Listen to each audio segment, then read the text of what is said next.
Hello mga kalablots! It's your girl, Camila. So ayun na nga, papasok ako sa school today. At OMG mga kalablots, sobrang struggle ang aking buhay dahil sa aking OJT uniform.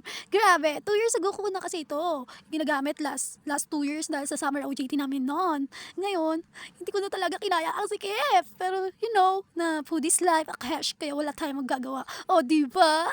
Kaya ngayon, mukha daw akong buntis. Dahil nga sabi nila, pero hindi po mga kalablots. Dahil po yan sa puso na malaki. Dahil din sa malaki ko tiyan. Dahil nga sa taba. OMG talaga. Ayoko na talaga magdadiet na talaga ako. So yun na nga mga kalablas. Napag-iwanan lang ako sa kusina. Kaya ayan, ang laki ng puson ko. Relate ka ba? Kung oo, comment down below. O, outfit check muna tayo. Siyempre, may Osip Eco Bag na naman akong dala. Para-paraan lang yan mga kalablas. Kasi dito, nakalagay ang lahat ng important papers ko. Feeling ready sa lahat ng bagay. Pero ang uniform hindi ready sa tiyan ko. OMG mga kalablas. O, diba? Ayoko na. Huwag tayo mag-inarte. So, ayun na mga kalablots. Grabe, sobrang init pa.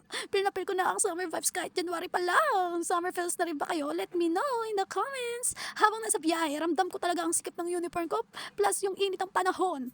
Pero laban lang mga kalablots. Once a week lang naman to, kaya taste muna. O, diba? Nagtiis pero todo reklamo pa rin. O, diba? So, ayan na nga mga kalablots. Sa school kanina, inayos namin yung resume namin para ipasa sa hotel company. After nun, may discussion for pre-practical.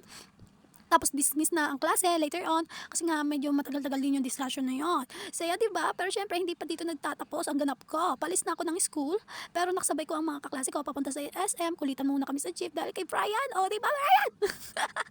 Mga kalablos.